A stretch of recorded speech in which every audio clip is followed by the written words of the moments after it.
97.1 Forever! Mga kwento ng pag-ibig, kwento ng pag-asa at mga kwento ng buhay dito sa Barangay Love Stories. Love Stories.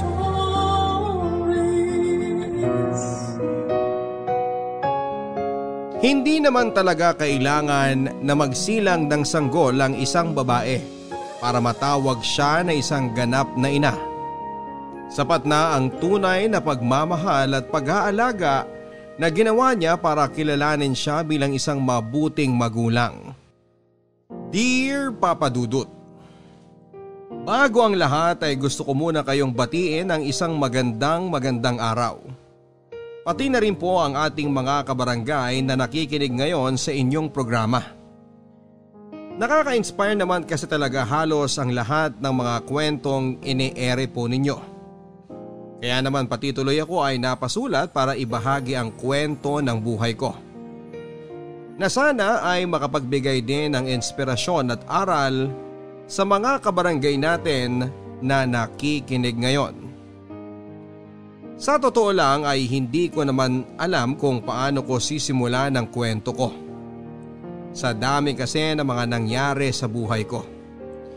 Hindi ko alam kung alin ba doon ang uunahin ko. Siguro ay mag-uumpisa na lamang muna ako sa sarili ko at sa pamilya ko. Tawagin niyo na lamang po ako sa pangalang Kylie, 36 years old at taga Pangasinan. At nagtatrabaho sa isang factory ng sapatos dito lang din sa amin. Pangalawa ako sa 3 magkakapatid. Ulila na kami sa nanay dahil namatay siya sa panganganak sa bunso kong kapatid na si Sherwin. Si Papa naman ay isang dating OFW at nang mawala si Mama ay nag-decide na siyang dumito na lamang sa Pilipinas para alagaan kaming magkakapatid. Ulila na kami sa nanay dahil namatay siya sa panganganak sa bunso kong kapatid na si Sherwin. Si Papa naman ay isang dating OFW.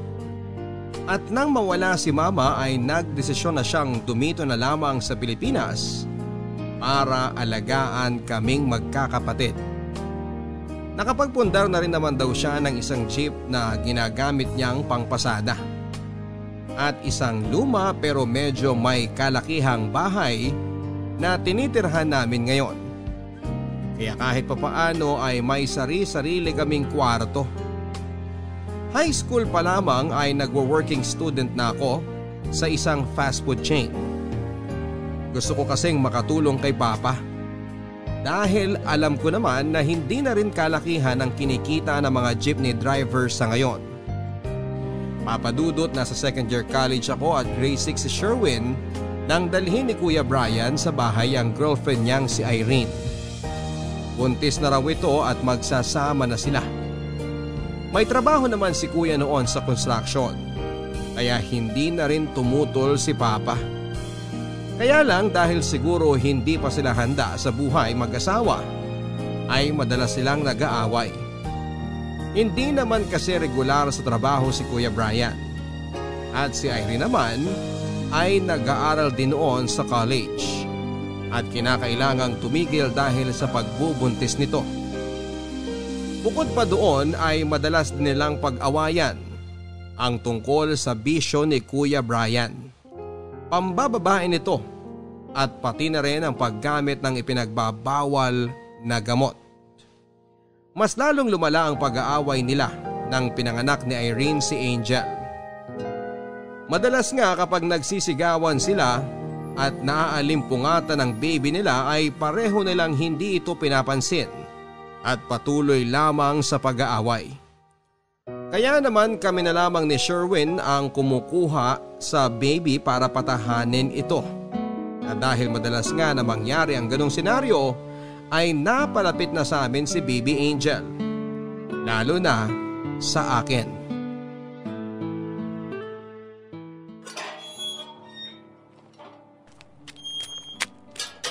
Naku ate, buti nakauwi ka na. Hindi ko na alam ang gagawin ko eh. Bakit? Anong nangyarit parang nag-aalala ka dyan? Si Ate Irene kasi, nag-iimpake. Aalis na raw siya dito sa bahay. Ano? Si Kuya Brian nasaan? Wala pa nga ate. Ang sabi ko nga sa kanya, hintayin muna si Kuya Brian na makauwi. Naku, hindi pwede to. Baka isama niya si Baby Angel. Teka nga, puntahan ko nga sandali.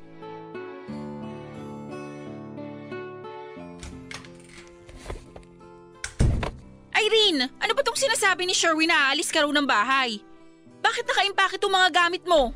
Hindi ko na kasi kayang tiisin yung kapatid mo, Kylie. Punong-puno na ako sa kanya. Ano ba kasing nangyari?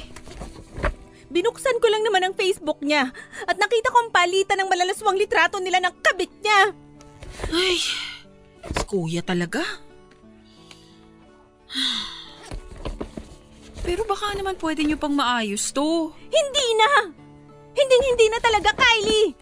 Imagine, gabi-gabi na niya akong kinakalabit sa kama at palagi ko siyang pinagbibigyan kahit pagod ako mag-alaga sa anak namin. Kaya hindi ko maintindihan kung bakit kailangan niya pang mambabae at makipagpalitan ng ganyang malalaswang litrato. Sige, Irene. Pero hindi mo man lang ba hihintayin na makauwi muna siya bago ka umalis? Para ano pa?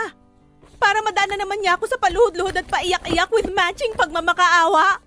Not this time, Kylie! Kumita na lahat yon. Pagod na ako dyan sa kapatid mo. Paano si Baby Angel? Hindi naman pwede na dalhin mo na lang siya nang hindi alam ni Kuya Brian. Siguradong kami ang aawayin nun. Ang totoo, yun na nga sanang ipapakiusap ko eh.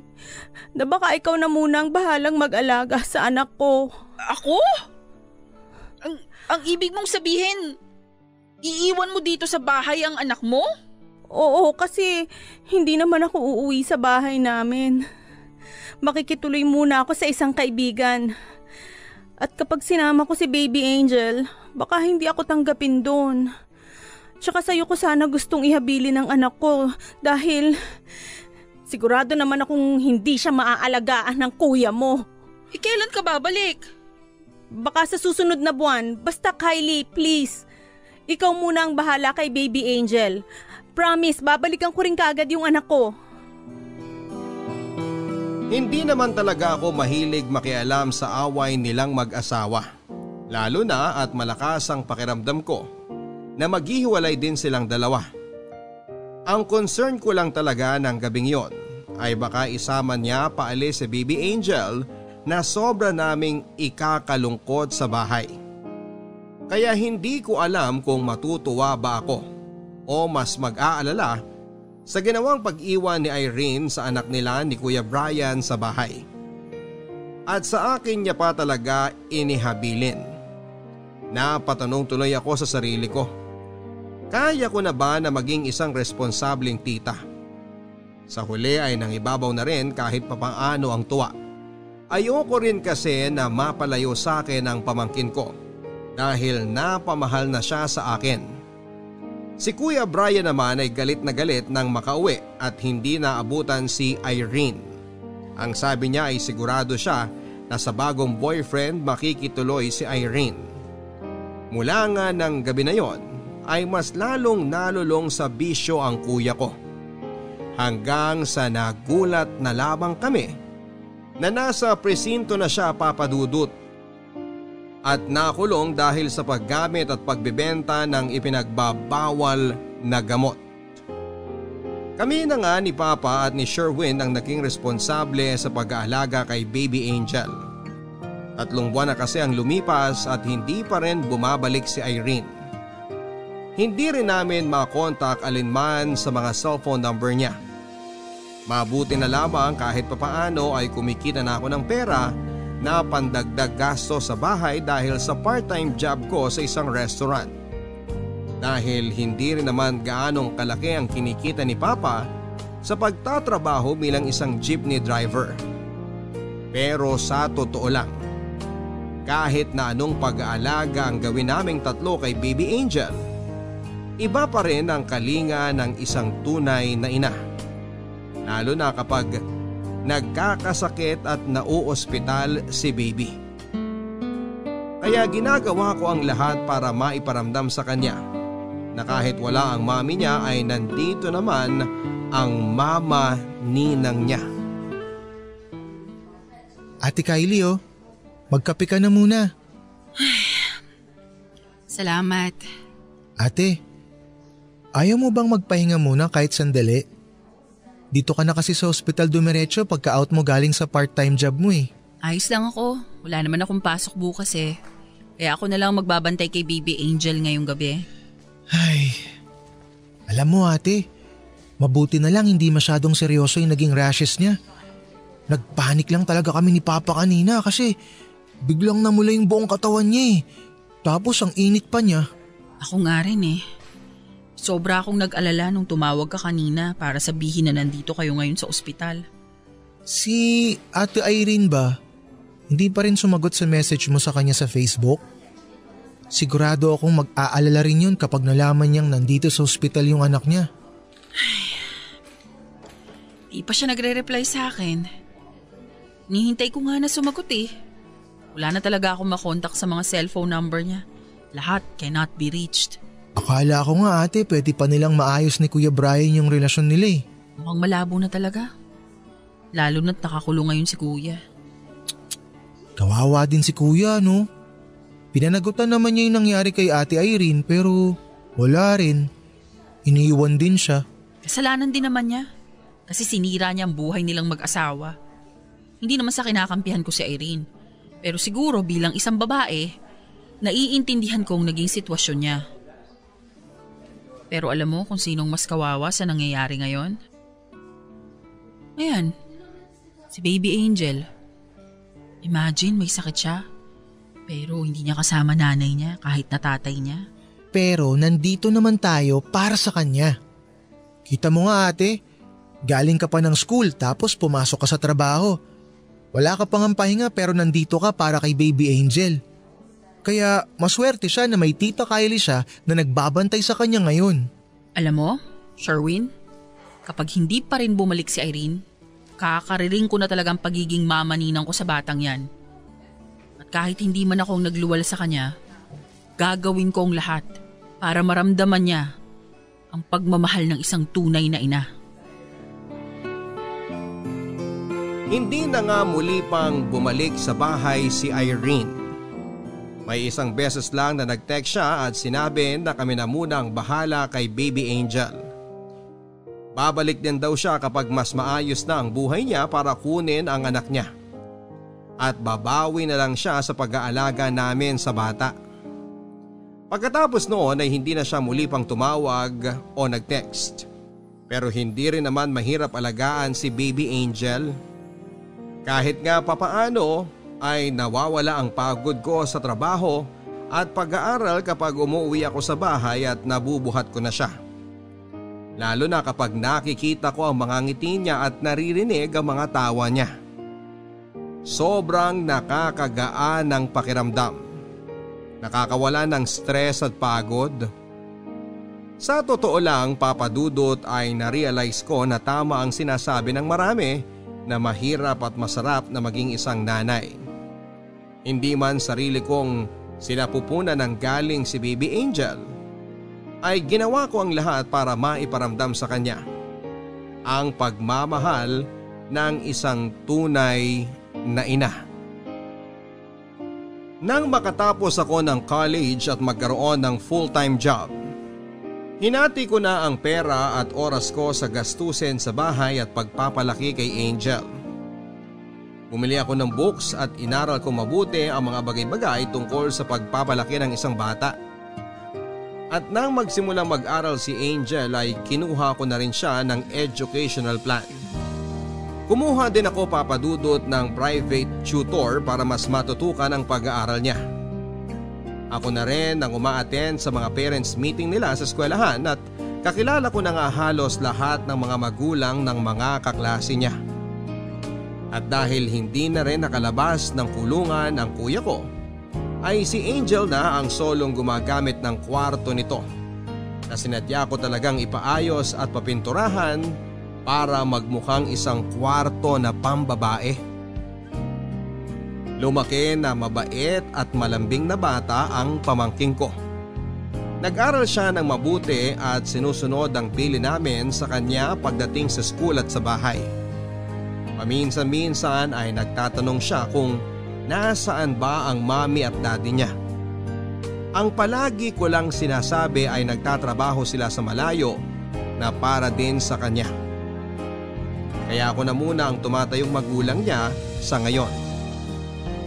Hindi naman siya kailanman nagtanim ng sama ng loob kina Irene at kay Kuya Brian. At alam ko na hindi lang yon dahil sa pagpapaliwanag ko sa kanya, kung hindi dahil lumaki talaga siya na malawak ang pangunawa. Papadudot, tinutuko naman ang sinabi ko noon kay Sherwin. Nakakaririn ko rin ang pagiging mama ninang ni Angel.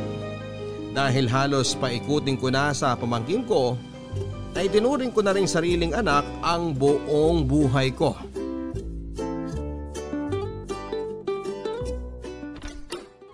Good morning, Mama Ninang!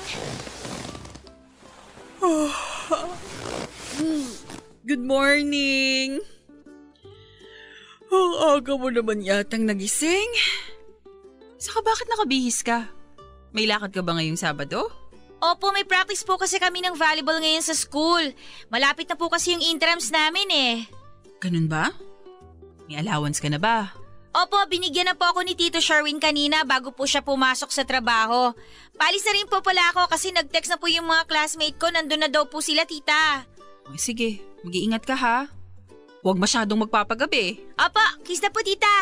Mwah! Bye-bye po!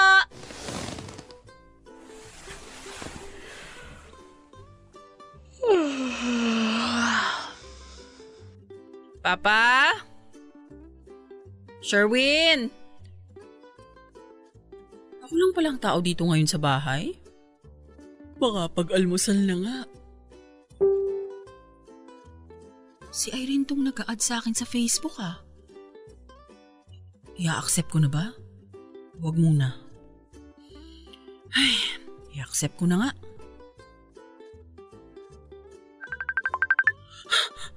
Ano ba to? Tumatawag na agad. Kailangan ko tuloy sagutin tawag niya. Hey! Kylie, kamusta ka na? Ayos lang. Ikaw, kumusta ka na? Nasaan ka ngayon? Tagal mong hindi nagparamdam sa amin ah. Oo nga eh. Sorry ha. Medyo nagipit lang din talaga ako kaya kinailangan ko munang lumayo. Pero maayos na naman ako ngayon. Dito ako ngayon nakatira sa Japan. Sa Japan ka na nakatira? Oo, taga rito kasi ang napangasawa ko. May 2 na rin kaming anak. Si Angel nga pala, kamusta? Nandyan ba siya? Baka pwede ko naman siyang makausap. Wala eh. Kakaalis lang. May practice ng volleyball sa school nila. Ganun ba? Sayang naman. I-a-add ko na lang din siya sa Facebook mamaya. Kagagawa ko lang din kasi nitong account na to. Uy, Kylie. Thank you ha. Para saan? Sa pag-aalaga sa anak ko ng maraming taon. Nabalitaan ko kasi ang nangyari sa kapatid mo. Salamat kasi ikaw na talaga halos ang tumayong magulang kay Angel. Wala yun. Mabait na bata naman yung anak mo eh. Hindi siya mahirap alagaan. Talaga? Excited na akong makita siya. Nakita ko yung mga nakapost na public picture nyo. Ang ganda-ganda ng anak ko. Basta huwag kang mag-alala. Pag uwi namin sa Pilipinas, kukunin ko na si Angel para hindi ka na mabigatan sa pag-aalaga sa kanya. Thank you talaga, Kylie. Marami pang ikinuwento sa akin si Irene tungkol sa naging buhay niya sa nakalipas na 15 taon. Nalaman ko na nakapangasawa pala siya ng isang foreigner at sa Japan na nga sila ngayon nakatira, kasama ang 2 anak niya. Nagsorry naman siya sa biglaan niyang pag-iwan kay Angel sa amin. Pero ngayong stable na ang buhay niya ay gusto na raw niyang kunin ang anak niya para hindi na maging pabigat sa amin. Sinabi ko sa kanya na kahit kailan ay hindi naman naging isang pabigat si Angel. Mabait itong bata, malambing at masunurin. Gusto ko ring sabihin na sana ay huwag na niyang kunin ang anak niya dahil kaya na namin itong alagaan. Pero hindi ko ginawa. dahil alam ko naman ang karapatan niya bilang isang ina. Bukod doon ay wala na akong iba pang nasabi sa kanya. May kalahating oras kaming magka-video call na puro siya lang ang nagsasalita at nagkukwento. Wala na rin kasi akong ibang masabi. Pakiramdam ko kasi kahit wala pa siyang sinasabi, kung kailan niya balak kunin si Angel ay para bang napakalapit na nung mangyari. Malapit nang mawala sa akin ang anak-anakan ko. Lalo na at nagsimula na rin silang mag-video call sa Facebook ni Irene. At dahil mabait na bata si Angel ay hindi naman siya nagtanim ng kahit na anong sama ng loob sa mami niya. Masayang masaya siya sa tuwing ikinikwento niya sa akin na nagkakausap silang dalawa. Kaya ngayon pa lamang ay sobrang nalulungkot na ako. Sa totoo lang kasi ay hindi ko na na-imagine ang buhay ko. Ang buhay namin sa bahay kung hindi namin kasama si Angel. Siya kasi ang totoong nagbibigay ng kulay at sigla sa buong bahay. At kahit hindi ko totoong anak si Angel, nang dahil sa kanya ay alam ko na ang pakiramdam na maging isang tunay na nanay.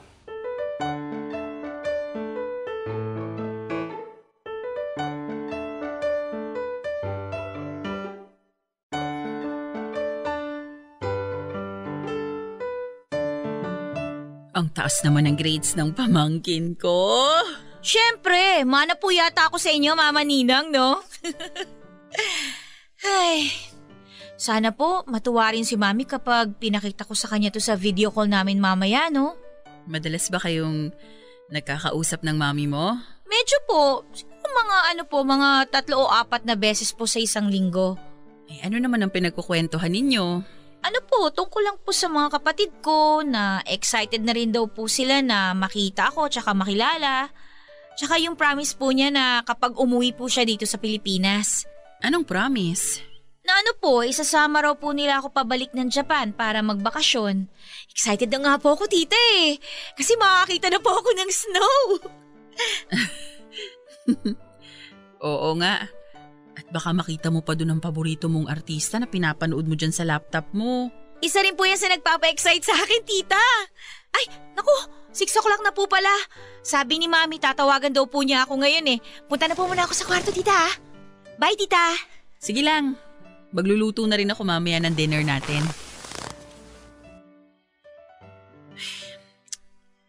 Bakit ba kasi natanong-tanong ko pa yung kay Angel?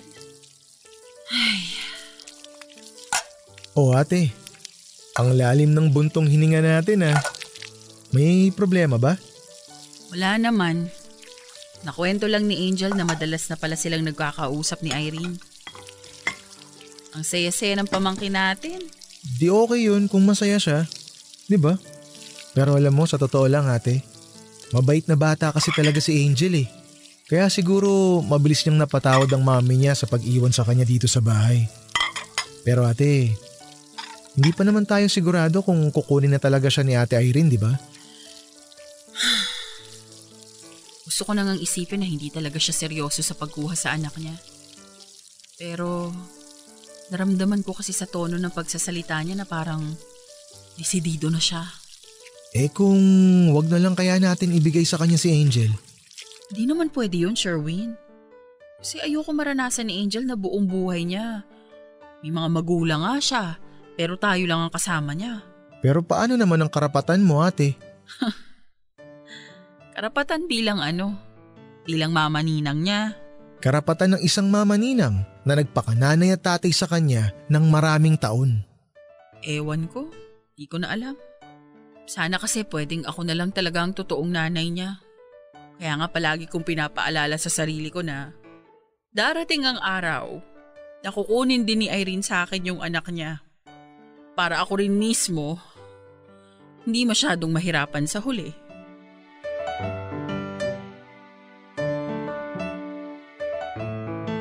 Sa tuwing makikita ko kung gaano kasaya si Angel na naka-video call ang mami niya, ay pinipilit ko na lamang ang sarili ko na hindi ako malungkot. At ginagawa ko ang lahat para maipakita kay Angel na masaya din ako habang nagkukwento siya ng mga napag-usapan nila ni Irene. Kahit ang totoo ay gustong-gusto ko nang umiyak noon. Isipin ko pa lamang kasi na aalis na si Angel para sumama sa mami niya sa Japan ay sobra na akong nalulungkot. 15 taon, Papa Dudut. 15 taon ko lang namang pinaikot ang mundo ko kay Angel. Ni hindi na nga pumasok sa isipan ko ang magpaligaw o mag-boyfriend para matutukan ang pagpapalaki sa kanya. Hindi naman sa isinusumbat ko na ang mga ginawa ko para sa pamangkin ko. Hindi ko lang talaga maiwasang isipin na kung bakit kailangan pang kunin sa akin ang isang taong sobrang bumubuo ng buhay ko. Sa kabila noon ay mas itinatak ko na lamang sa isipan ko na hindi naman talaga ako ang nanay ni Angel. Isa lamang akong mama ninang na pinaghabilinan sa kanya upang mag-alaga sa kanya sandali. Hindi ako ang totoong nanay niya na nagluwal sa kanya sa mundong ito. Ilang buwan lang ang nakalipas mula nang ipaalam sa akin ni Irene na uuwi na sila ng pamilya niya dito sa Pilipinas at gusto na niya sanang makasama si Angel sa pagbabakasyon nila dito. Siyempre pumayag ako. Sino ba naman ako para hindi payagan ng pamangkin ko na sumama sa totoong nanay niya, hindi ba? At nang ipaalam ko kay Angel ang plano ng mami niya na magbakasyon kasama siya, ay muli kong nakita kung gaano siya kasaya at ka-excited. Naging madalas nga rin ang pagpapakwento niya sa akin ng tungkol kay Irene. Kung mabait daw ba ito noong kasama pa namin sa bahay. Kung ano ang paborito nitong pagkain na pwede niyang iluto. Kung ano raw ang gustong lasa ni Irene sa kape at kung mahal daw ba siya ng mami niya. Lahat ng mga tanong niya ay sinasagot ko ng ayon sa mga natatandaan ko noong kasama pa namin dito sa bahay si Irene. Pati na rin ang tanong na kung mahal ba siya ng mami niya. Ngumiti ako noon at sinabi ko na mahal siya ni Irene. Nang dahil sa mga sinabi ko ay niyakap ako ni Angel. Mahigpit na yakap na nagpaiyak sa akin. Hindi ko yon pinahalata sa kanya. Lalo na nang sabihin niya sa akin na mahal din niya ang mami Irene niya at excited na siyang makasama ito. At nang makauwi na sa Pilipinas sina Irene kasama ang pamilya niya ay tinawagan niya ako at sinabing susunduin daw nila si Angel sa susunod na linggo para isama sa pagbabakasyon nila sa Batangas. Pumayag naman ako at sinabi ko yon kay Angel na sobrang nagpa-excite sa kanya. Mabuti na lamang at sem break nila yon kaya naman sinabi ko na okay lang kahit na ilang araw niyang makasama ang mami niya. Kaya lang isang araw bago ang dapat na pagsundo ni Irene kay Angel ay tumawag siya sa akin para sabihin na hindi na niya muna masusundo ang pamangkin ko dahil may emergency daw ang asawa niya at hindi matutuloy ang bakasyon nila. Na-reschedule yon ng ibang araw na hindi rin natuloy. Hanggang sa isang buwan na sila dito sa Pilipinas pero hindi pa rin sila nagkikita ni Angel.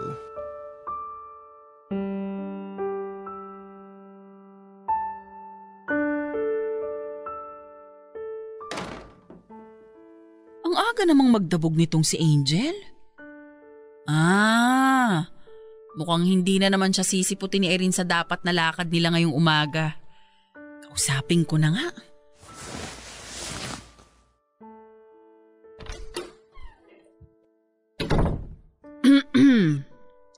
O bakit ang aga-aga nang hahaba na yung uso mo't nagdadabog ka pa? Ay, wala po, Mama Ninang. Wala po. Parang gusto mo na ring sirain yung pinto ng kwarto mo eh. Sasabihin mo ba sa akin o huhulaan ko na lang? Tungkol sa mami mo na naman ba? Kakatawag niya lang po kasi kanina para sabihin na hindi niya ulit ako mapupuntahan dito eh. Talaga? Kausap ko lang siya kagabi. At sinabi niya na wala silang lakad ngayon kaya madadalaw ka niya dito sa bahay. Yun na nga po. Palagi na lang po niyang sinasabi na pupuntahan niya ako para isama sa bakasyon nila pero hindi naman po niya tinutupad. Ay, kilala niyo naman po ako, Mama Ninang, 'di ba? Alam niyo po na ayoko talaga nang hindi tinutupad yung pangako na binibitiwan sa akin. Tsaka nakakailang pangako na po si Mami sa akin. Lahat yun, napako lang. Kaya nga ayoko nang nangangako sa'yo na alam kong hindi ko naman kayang gawin. Kasi sigurado na magtatampo ka sa akin ng 1 buwan. Buti pa nga po kayo eh. Naiisip niyo yun. Samantalang si Mami, ilang beses na yung ginagawa sa akin. Ay, ilang beses na po niya akong pinapaasa. Hindi ka naman siguro gustong paasahin sa wala ng mami mo. Baka may nangyari lang na hindi inaasahan. Di sana, hindi na lang po siya nangangako. Mas gusto ko pa nga po yun kesa yung sasabihan niya ako ng kung ano-ano pero hindi naman niya tutuparin. Huwag ka nang magtampo sa mami mo. Alam mo namang may inaasikaso rin yun na negosyo ngayon. Kaya madalas na walang oras sa maraming bagay. Isa pa, para sa'yo rin naman yung ginagawa niya eh. Pero ano ba naman po yung dalawin niya ako kahit 1 beses lang po dito sa bahay, di ba? Hindi man lang niya naisip na gusto ko rin siyang mayakap. At sigurado ako na gusto ka rin niyang mayakap ng mahigpit. Nagkataon lang talaga siguro na wala siyang choice ngayon. Kasi nga busy siya sa bagong negosyo nila. Ay, Mama Ninang, ayaw po ba sa akin ni Mami? Kaya iniwan na lang po niya ako sa inyo? Huwag mong isipin yan. Ano ka ba? Mahal na mahal ka ng mami mo. Kaya nga nagawa niya magtrabaho sa malayo kasi para sa'yo rin yon. Kasi gusto niya, pagbalik niya, mabibigyan ka na niya ng magandang kinabukasan. Ganito na lang. Tayo na lang ang mag-date ngayon.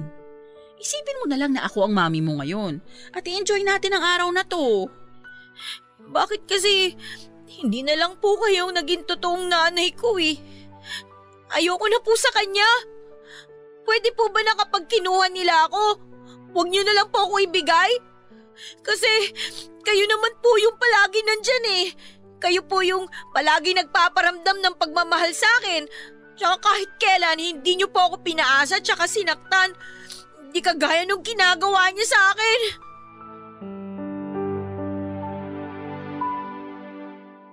Alam ko naman na may dahilan si Angel na magtampo sa magulang niya, lalo na kay Irene. Ang pinakaayaw kasi talaga niya ay yung binibitawan siya ng pangako na hindi naman natutupad. Kaya lang ayoko talaga na nagkakaroon siya ng sama ng loob, lalo na sa mami niya. Alam ko kasi na darating ang araw na makakasama din niya ito. Mas mahihirapan siya kung meron siyang naiipon na sama ng loob. Kaya lahat ng mga positibong bagay ay idinadahilan ko na sa kanya para lamang hindi siya magalit kay Irene. Sinusubukan kong paliwanagan ang isipan niya na wala talagang kasalanan ng mami niya dahil para rin sa kanya ang ginagawa nito. At hanggat maaari ako na lang ang bumabawi sa mga pagkukulang ng magulang niya. Nasusuklian naman yon ng mga paglalambing na ginagawa sa akin ni Angel. Lalo na kapag pinaparamdam niya sa akin na sana ako na lang ang totoong nanay niya. Pagkatapos ng ilang beses na pagpapaasang ginawa ni Irene kay Angel, ay unti-unting nagbago ang ugali ng pamangkin ko. Nagsimulang bumaba ang mga grades niya. Ginagabi siya ng uwi hanggang pati ang paraan ng pakikipag-usap niya sa aming pangalawang magulang niya ay nagbago na rin. Nung una ay hindi ko yon masyadong pinapansin dahil naisip ko na baka nagtatampo lang ang bata. Pero habang tumatagal, parang mas lalo lang siyang lumalala.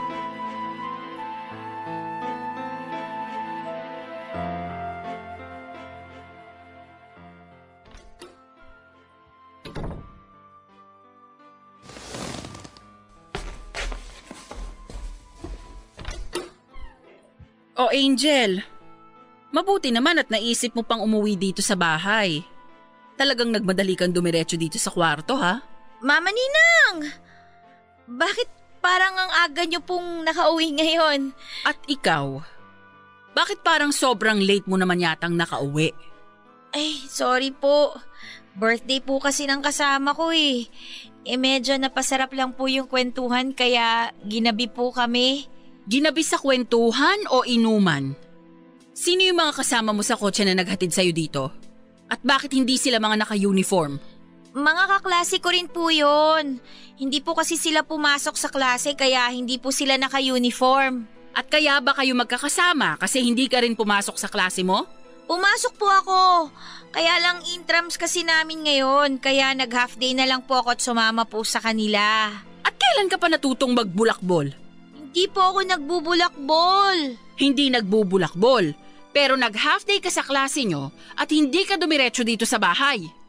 Intrams nga po namin sa school. Kaya umalis na lang po ako dun sa school ng maaga. Wala rin naman kaming gagawin dun eh. At hindi mo man lang naisip na mag-text kanino man sa amin ng Tito Sherwin mo. Magte-text naman po dapat ako, kaya lang kasi nalowat po yung cellphone ko eh. Alam mo ba kung nasaan ang lolo mo? Nandun sa barangay. Pinagtatanong-tanong ka. Alalang-alala na kami dito sa bahay, tapos uuwi ka lang pala ng lasing? Wala naman po kasi akong sinabi na mag-alala kayo sa akin. Kaya ko naman po yung sarili ko. Kailan ka pa natutong maglasing ng ganyan? Ang dami nyo namang tanong eh. Hindi naman kita nanay, di ba? Oo, hindi mo nga ako nanay. Pero tita mo ko. At umayos ka ng sagot sa akin, ha? Iyon na nga eh. Tita lang kita. Kung makaasta kayo, para kayo nanay ko ah. Teka nga, kanino mo ba natutunang sumagot ng ganyan? Pwede ba Mama Ninang, bukas na lang po tayo mag-usap? Masakit po kasi yung ulo ko eh. Hindi! Alam mo, sanay na sanay kang tinatalikuran kami ng tito at lolo mo kapag pinapagalitan ka namin. Ano ba talagang problema mo? At nagpapakalasing ka ng ganyan? Gusto niyo pong malaman kung anong problema ko? Kayo! Kayo ni na Mami! Kasi wala po kayong ibang pinaramdam sa akin kundi isa akong malaking pabigat! Ano? Hindi totoo yan! Hindi po totoo? Kaya po ba lagi ninyong pinaparamdam sa akin na okay lang na kunin ako ni Mami sa inyo? Samantalang ako, palagi kong hinihiling na sana kapag dumating yung araw na yon, hindi niyo na lang ako ibigay. Kasi nga mas mahal ko kayo eh. Kaya lang, Mama Ninang, na-realize ko, pare-pareho lang pala kayo ni na Mami. Kaya please na ha, tigilan niyo na po ako sa pagiging nanay-nanayan ninyo sa akin. Teka! Angel! Labas ka na! Mama Ninang! Labas na! Gusto Teka, ko Angel! mapag-isa! Kinakausap pa kita! Labas na! Angel!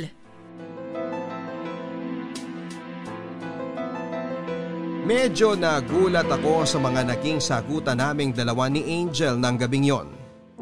Hindi ko alam papadudod kung saan ako nagkamali sa pagpapalaking ginawa ko sa kanya.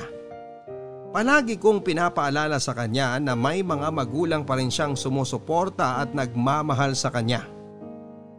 Na hindi siya dapat magtanim ng sama ng loob sa mami niya. At dapat ay handa na ang loob niya na makasama ang mami niya dahil mahal na mahal siya nito. Pero hindi ibig sabihin noon ay isa na siyang malaking pabigat sa buhay ko. Na anumang oras ay handa ko siyang ibigay sa totoong mga magulang niya. Lalo na kay Irene. Kasi sa totoo lang papadudod, ini-imagine ko pa lang na iiwan niya ako para sumama sa tunay niyang nanay ay hindi ko na mapigilan ang sarili ko na maiyak. Pero doon din naman papunta yon, hindi ba? Hindi ako ang tunay na nanay ni Angel. Tita lang niya ako. Kaya kahit saang anggulo ko tingnan, ang mami niya pa rin ang mas may karapatan sa kanya. Kaya dapat ay hindi ko ilayo ang loob niya rito. Dahil ayokong mahirapan siya na makasama si Irene sa oras na kunin na siya sa akin ng tunay na mami niya. Mula nga ng araw na yon ay naging malamig na ang pakikitungo ni Angel sa akin. Hindi na niya ako masyadong kinakausap o nilalambing. Palagi din siyang nagkukulong sa kwarto niya. At hindi ako sigurado kung nagkakausap ba sila ng mami niya. Naisip ko na baka nahiya na lang din siya sa mga nasabi niya nung gabing nalasing siya. Ang bagay na matagal na pala niyang kinikimkim sa dibdib niya. Mabuti na lamang kahit paano ay tumaas na ulit ang grades niya. Hindi na rin siya masyadong ginagabi ng uwi at kahit kailan ay hindi na ulit siya naglasing pa. Siguro ay kinakailangan niya lang talagang ilabas ang kung anuman ang bagay na gumugulo sa isipan niya at nagpapabigat sa nararamdaman niya. Gusto ko siyang kausapin pero baka mas kailangan niya pa ng oras na mapag-isa. Kaya hinayaan ko na lang muna siya. Ayokong mas gumulo ang isipan niya at matalinong bata naman kasi ang pamangkin ko. Alam ko na marirealize niya rin kung ano ang tama at mali sa mga iniisip niya tungkol sa akin.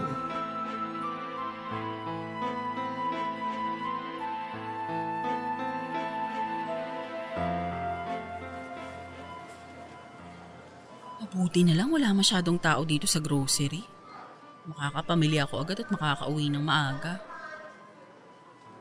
Teka, si Irene ba yun? Siya nga, kasama yung bago niyang pamilya. Bakit hindi man lang siya nagparamdam kay Angel na nandito lang pala siya sa Pangasinan? Irene! Kylie? Yaya, ikaw munang bahala sa mga bata. May kakausapin lang ako. Nandito ka na pala sa Pangasinan. Ni hindi ka man lang nagpaparamdam sa anak mo. Ang totoo, bala ko sana siyang sorpresahin. Sorpresahin? Talaga lang Pwede ba, Kylie? Ayoko ng gulo. Sa ibang araw na lang natin pag-usapan to. Ayoko rin naman ng gulo. Pero hindi na natin pwedeng palipasin pa to sa ibang araw. Okay, fine. Ano bang gusto mong mangyari? Sisingilin mo na ba ako sa mga nagastos mo sa anak ko? Na hindi mo man lang talaga kukumustahin sa akin si Angel? Kung namimiss ka ba niya? Kung anong kinukwento ko sa kanya tungkol sa'yo? Kylie, saan ba papunta tong usapan? Bakit hindi mo nalang diretsuhin kung ano yang gusto mong sabihin? Ano ba kasi talagang plano mo sa anak mo? Alam mo kasi, pagod na siyang umasa sa mga pangako mo At sawang-sawa na rin akong ipagtanggol ka sa kanya. Alam ko naman yung pagkakamali ko doon, pero bumabawi naman ako sa pinadadala kong package sa kanya, di ba? Pero hindi sapat yon. Hindi pera o material na bagay ang kailangan niya. Pwede ba, Irene? Maawa ka naman sa anak mo. Kung wala ka talagang balak kunin si Angel, huwag mo na siyang paasahin ng paulit-ulit. In-explain ko naman sa kanya kung bakit hindi ko kagad siya makukuha. At sinabi niya sa akin na naiintindihan niya ako.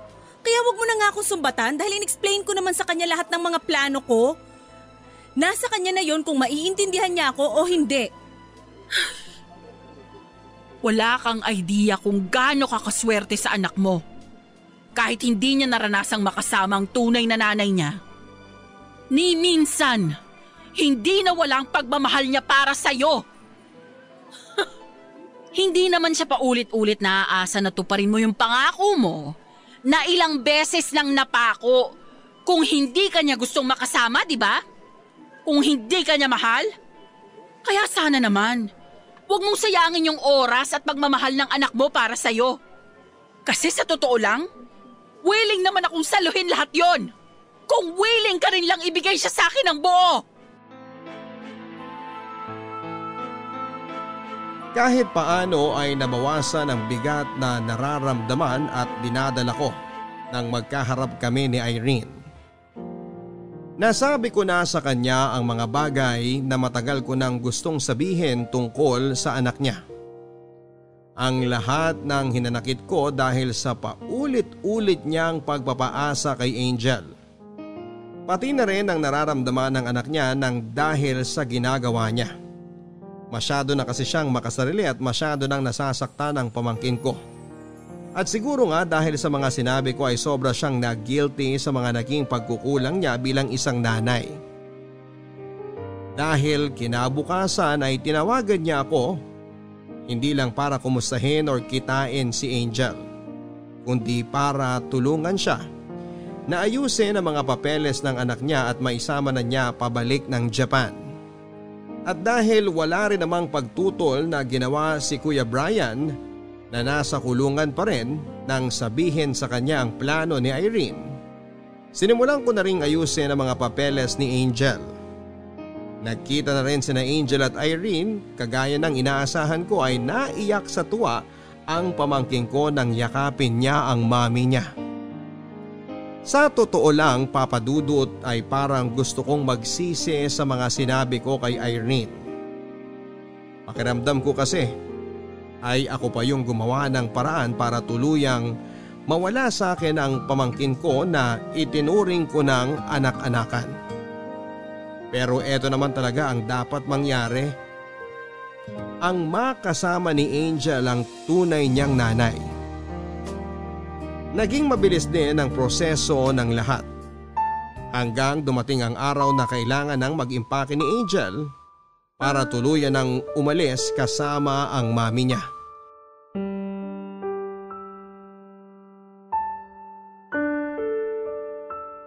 Mama Ninang, pwede po ba tayo mag-usap? Sige. Tapos ka na bang mag-impake?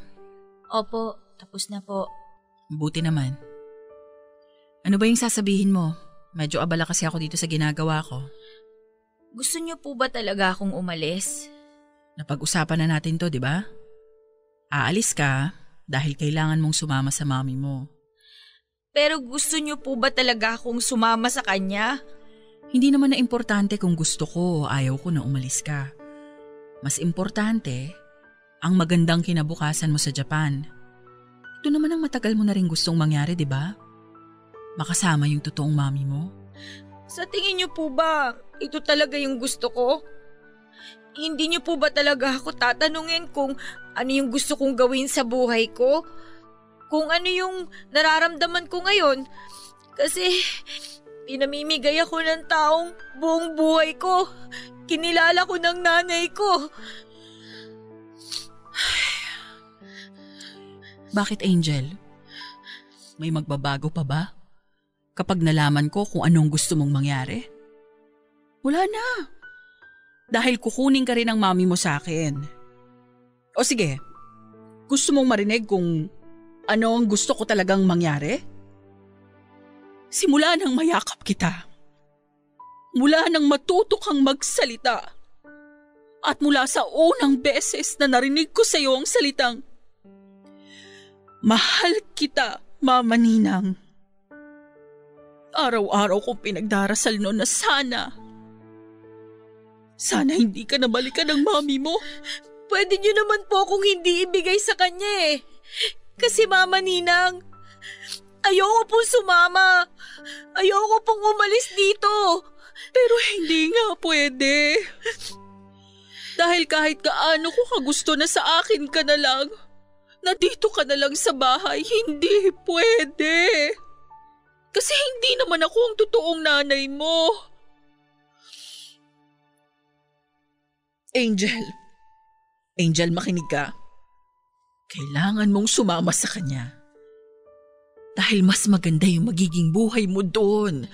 Pero aanhin ko pang magandang buhay kung hindi naman po kayo kasama ko. Mama Ninang, mas gusto ko po dito. Mas gusto ko pong kayo yung kasama ko. Ako rin naman eh.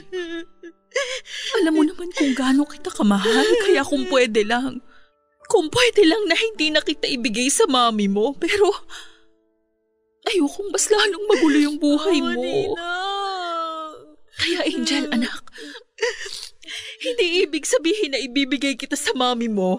Ayoko na sa'yo na pinamimigay na kita o pabigat ka sa akin. Mas may karapatan ng mami mo sa'yo. Karapatan na kahit kailan hindi ako magkakaroon.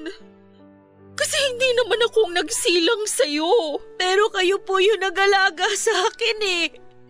Kayo po ang nagparamdam sa akin ng pagmamahal na kahit kailan hindi binigay sa akin ni Mami. Hindi po ba mahalaga ang karapatan na yon? Alam mo kung ano yung pinakamahalaga ngayon? Pinahalagahan mo lahat ng mga ginawa ko para sa'yo. Hindi mo binaliwala yung sakripisyo at pagmamahal na binigay ko, anak. Hindi mo naman ako kakalimutan kahit nasa malayo ka na, di ba? Siyempre hindi po. Kahit kailan hindi ko po kayo makakalimutan. Pero Mama Ninang, gusto ko pa rin po kayo laging makasama. Tsaka makausap. Dito na lang po ako, please. Huwag niyo po ako ibigay kay Mommy. Pwede naman tayong magtawagan o mag-video call kahit araw-araw pa. Mama Nina. Para palagi ko pa rin maiparamdam sa'yo na kasama mo pa rin ako kahit wala na ako sa tabi mo. Basta Angel, tandaan mo, mahal na mahal ka ng Mama Ninang mo at wala nang makakapagpabago doon kahit gaano man tayo kalayo sa isa't isa.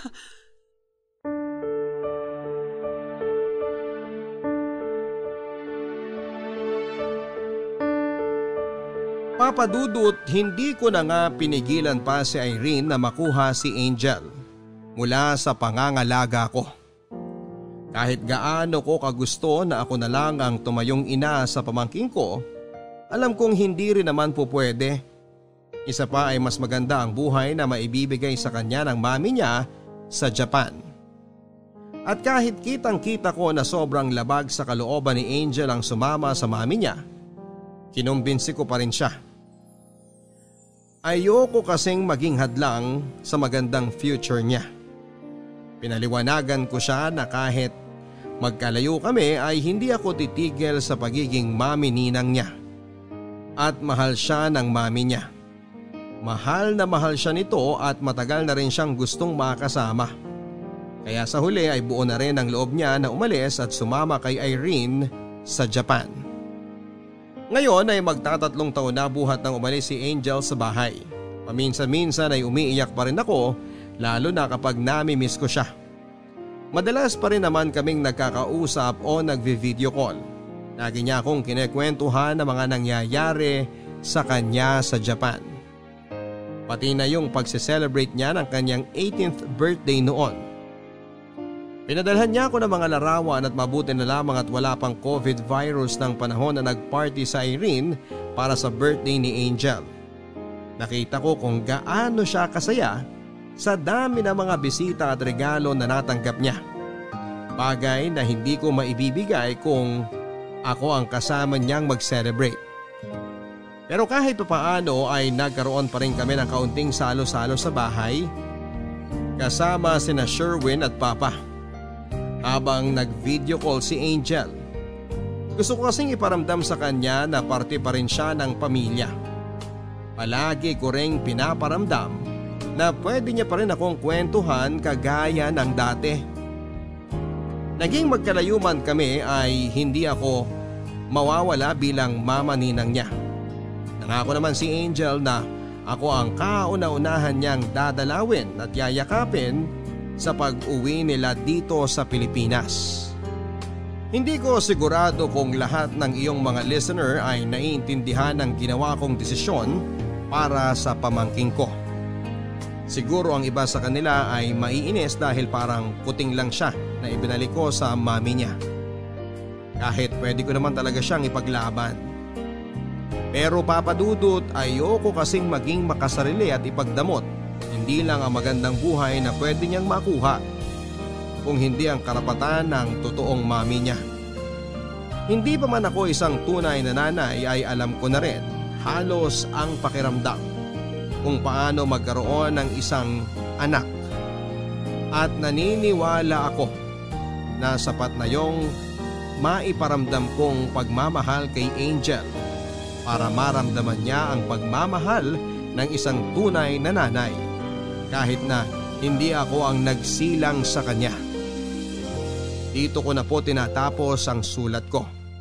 Sana kahit papaano ay may naihatid pa rin na aral sa buhay ang kwento namin ng anak-anakan ko. Na kaya nating maging isang mabuting magulang kahit na hindi tayo ang nagsilang sa bata. Muli ay nagpapasalamat ako sa pagpili at pagbabasa ninyo ng sulat ko. More power and God bless po sa inyong lahat. Ang inyong forever kabarangay, Kylie. Mga kwento ng pag-ibig, kwento ng pag-asa at mga kwento ng buhay dito sa Barangay Love Stories. Love Stories. Forever